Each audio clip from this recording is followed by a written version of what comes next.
guerras, fome, sofrimento, epidemias, mortes e trevas. As profecias do livro de Apocalipse falam sobre todos os tipos de catástrofes que cairão sobre a terra no fim dos tempos. A Bíblia diz que durante a grande tribulação, a ira de Deus será derramada sobre todos aqueles que decidiram servir ao Anticristo. E no fim desse período de muito sofrimento, o Anticristo reunirá todos os exércitos do mundo para atacar Jerusalém, pois ele sabe que o seu governo estará próximo do fim. Veja o que o profeta Zacarias disse: Vejam, o dia do Senhor vem, quando no meio de vocês os seus bens serão divididos. Reunirei todos os povos para lutarem contra Jerusalém. A cidade será conquistada, as casas saqueadas e as mulheres violentadas. Metade da população será levada para o exílio, mas o restante do povo não será tirado da cidade. Isso mostra que nada vai se comparar à dor e ao desespero que o povo judeu sofrerá com esse ataque do Anticristo. Nem mesmo os anos do Holocausto e das décadas de guerras com outros países do Oriente Médio poderão ser comparados com o sofrimento que há de vir. E quando tudo estiver perdido e não houver mais esperança, Jesus e os seus santos descerão do céu para salvá-los. Vamos ver o que o profeta diz sobre esse momento. Depois o Senhor sairá à guerra contra aquelas nações, como ele fez em dia de batalha. Naquele dia, os seus pés estarão sobre o Monte das Oliveiras, a leste de Jerusalém, e o monte se dividirá ao meio, de leste a oeste, por um grande vale. Metade do monte será removido para o norte, a outra metade para o sul. Depois disso, o Senhor fará com que os soldados do exército do Anticristo sejam consumidos por uma terrível praga, em que os seus corpos, olhos e línguas apodrecerão enquanto eles ainda estiverem em pé. Além disso, as nações inimigas serão tomadas por um espírito de confusão e destruição umas às outras. Então, a besta e o Anticristo serão lançados no lago de fogo para queimarem por toda a eternidade, e Satanás será preso no abismo por um período de 1000 anos. Como lemos agora mesmo na profecia de Zacarias, Jesus irá colocar os pés sobre o Monte das Oliveiras, que se dividirá em dois, e um vale será criado. Dele fluirão águas vivas para fora de Jerusalém. A glória e o poder de Cristo sobre a terra serão tão grandes que o profeta Zacarias ainda diz que haverá muito choro em Jerusalém, pois os israelitas vão olhar para Jesus e reconhecer que ele verdadeiramente é o Messias, que eles rejeitaram e crucificaram.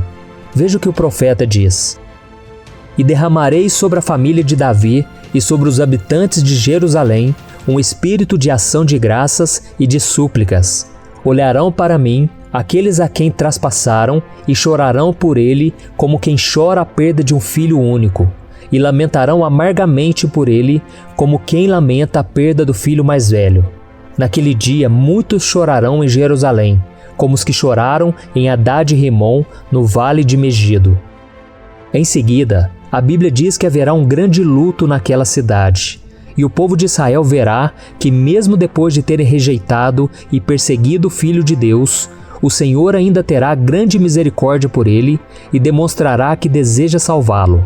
Não haverá mais mistérios, nem dúvidas. A luz da verdade brilhará sobre toda a terra e todos adorarão a Cristo. Isso marcará o início de uma época gloriosa que será chamada de milênio. O Senhor fará de Jerusalém a capital do mundo e a elevará acima das colinas. E os membros da Igreja de Cristo que foram arrebatados no dia em que o acordo de paz proposto pelo Anticristo foi assinado, voltarão com Cristo e receberão autoridade para julgar e governar com justiça, pois eles foram testados e purificados pelo fogo, da mesma forma que Jesus. Veja o que está escrito: Felizes e santos os que participam da primeira ressurreição. A segunda morte não tem poder sobre eles. Serão sacerdotes de Deus e de Cristo, e reinarão com ele durante 1000 anos. E todos aqueles que não se curvaram ao Anticristo e morreram defendendo e pregando a palavra de Deus durante a grande tribulação serão ressuscitados. e governarão juntamente com Cristo e a sua igreja. Todos estes irão trabalhar em conjunto para assegurar que o mundo cresça em paz, harmonia, justiça e piedade. O milênio será um tempo de paz e harmonia. Não haverá inimizades, ninguém irá explorar o outro, ninguém vai roubar ou matar, e o governo de Jesus será exatamente como Deus pretendeu que fosse antes de Adão e Eva pecarem. As pessoas terão 100 anos e ainda parecerão jovens, e nem os animais precisarão matar uns aos outros para comerem. E você deve estar se perguntando, mas pastor, e quando os 1000 anos acabarem?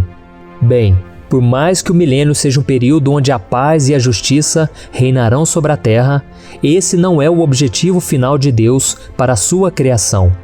Satanás foi preso, mas ainda não tinha sido destruído. Então o inimigo será solto de suas correntes por um curto período e, mais uma vez, fará tudo o que for possível para enganar as nações. Milhões o seguirão, e ele criará um exército poderoso para atacar Jerusalém mais uma vez. Mas o fim de Satanás chegará. Deus enviará fogo do céu e o derrotará juntamente com seu exército. O diabo vai finalmente ser lançado no lago de fogo e enxofre, onde está a besta e o anticristo, e serão atormentados lá para sempre. Então terá início o último ato de Deus nessa terra, o julgamento final. O apóstolo João teve a seguinte visão desse momento. Depois vi um grande trono branco e aquele que nele estava sentado. A terra e o céu fugiram da sua presença e não se encontrou lugar para eles. Vi também os mortos, grandes e pequenos, de pé diante do trono, e livros foram abertos. Outro livro foi aberto, o livro da vida. Os mortos foram julgados de acordo com o que tinham feito, segundo o que estava registrado nos livros. O mar entregou os mortos que nele havia, e a morte e o Hades entregaram os mortos que neles havia, e cada um foi julgado de acordo com o que tinha feito. Então a morte e o Hades foram lançados no lago de fogo. O lago de fogo é a segunda morte. Se o nome de alguém não foi encontrado no livro da vida, este foi lançado no lago de fogo. Como é bom imaginar que o milênio será um tempo de paz, justiça e alegria, onde as lágrimas e a tristeza não mais existirão. Mas as pessoas mais felizes desse período serão os integrantes da noiva de Cristo. Eles terão a maior recompensa, porque eles fizeram o maior sacrifício, o de entregar a sua vida para Jesus e viver somente para Ele. Então, meu irmão, decida hoje mesmo fazer parte disso. Não permita que o pecado e as coisas que o mundo oferece tomem o lugar do Senhor em seu coração. Eu te garanto que se você escolher seguir Jesus hoje, no futuro, durante o milênio, você será escolhido para reinar junto com Ele. E para encerrar, eu gostaria de fazer uma oração por você. Você que já tem ouvido as minhas mensagens, ou você que já tem até ido na igreja, tem ouvido a palavra de Deus, mas ainda não decidiu entregar a sua vida para Jesus. Essa é a oportunidade que Deus está te dando. Meu irmão, a vida é tão curta, o tempo passa tão rápido, mas a promessa do Senhor é que se você decidir seguir Jesus hoje, você reinará com Ele por toda a eternidade. Será a vida eterna, e a Bíblia diz que a alegria nunca chegará ao fim. Então, meu irmão, se você puder, feche os seus olhos e ore junto comigo, entregando o seu coração a Ele. Senhor, meu Deus e meu Pai, eu coloco diante de Ti a vida dessas pessoas, ó Deus.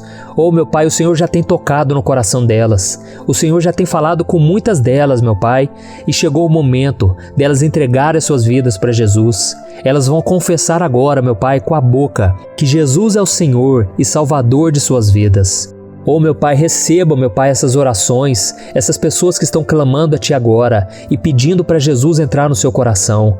Senhor, assim como o Senhor mudou a minha vida um dia, muda a vida dessas pessoas, meu Pai, essas pessoas que estão com a vida bagunçada, a vida toda atribulada, nada dá certo, é porque até agora elas serviram outros caminhos, elas serviram o inimigo, mas agora elas vão para o lado do vencedor.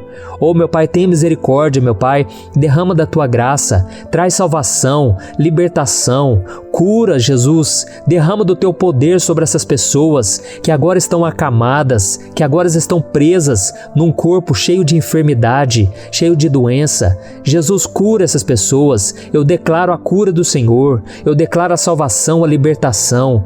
E eu creio, Senhor, que o Senhor está derramando do Teu poder, da Tua misericórdia, da Tua graça.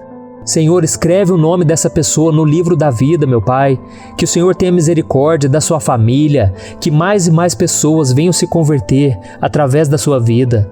E que o nome do Senhor, meu Pai, seja glorificado para sempre. Ô Jesus, entra nessa casa, entra nessa família, muda essa história, Jesus. Tira toda maldição, porque a Tua palavra diz que aqueles que estão em Cristo já não há condenação, já não há nada que possa trazer derrota, vergonha, humilhação, mas que o Senhor mude a história, meu Pai, e que a partir de hoje essa pessoa venha caminhar com o Senhor todos os dias da vida dela, custe o que custar, ainda que o inimigo se levante, ainda que as lutas sejam terríveis, que o nome do Senhor seja glorificado e que o Senhor fortaleça essa pessoa para que ela seja fiel até o fim. Em nome de Jesus que eu oro e te agradeço. Amém. Glória a Deus. Ô meu irmão, creia, a Bíblia diz que a salvação é pela fé em Jesus e não por obras, porque ninguém merece, ninguém tem condições de chegar no céu e dizer: Senhor, eu estou aqui porque mereço. Não, ninguém pode fazer isso, porque todos somos pecadores. Mas se você entregou sua vida para Jesus, o sangue dele te purifica e te perdoa. E quando Deus olha para você, ele enxerga a obra de Jesus na sua vida. Amém? Glória a Deus.